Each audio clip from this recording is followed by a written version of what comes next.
Welcome সবাইকে। চলে আসলাম nursing related নতুন একটি ভিডিও নিয়ে। 2025-এর শুরুর দিকে নার্সিং পাস আউট যে দাদা দিদিরা ছিলেন তারা আন্দোলন করেছিলেন এবং তাতে স্বাস্থ্য ভবন থেকে জানানো হয়েছিল যে 7,500-র বেশি ভ্যাকেন্সি খালি আছে, যেটা এই বছর বের করা যেতে পারে।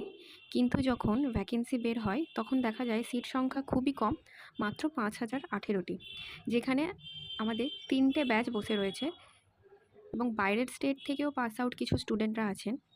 5ই সেপ্টেম্বর জয়রামবাটি কামারপুকুর উন্নয়ন বোর্ড গঠনের সময় 3,404 জন নার্স নিয়োগের ছাড়পত্র মন্ত্রিসভায় বের হয়।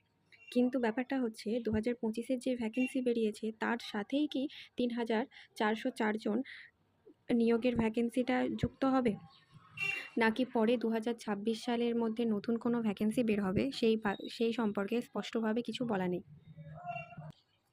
শুধু একটা ছাড়পত্র বের হলেই তো হয় না, তারপর সেটা থেকে বিল পাস হয়, তারপর অফিসিয়াল ওয়েবসাইটে জানানো হয়।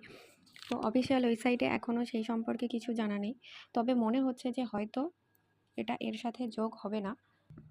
তবে একটা কাজ করা যেতে পারে, সবাই মিলে যদি ইমেলের থ্রু বা কলের থ্রু, মেসেজের থ্রু যদি গভর্নমেন্টকে রিকোয়েস্ট করা হয় যে সিট সংখ্যা বাড়ানোর জন্য, তাহলে কোনো ভালো ফল হতে পারে। তবে এখন 5,018 জন ভ্যাকেন্সির কথা মাথায় রেখে WBHRV স্টাফ নার্স গ্রেড 2 এর ইন্টারভিউর জন্য প্রিপারেশান নিতে হবে। নার্স নিয়োগ ছাড়া আরও যেসব নিয়োগের কথা বলা হয়েছে সেগুলো হলো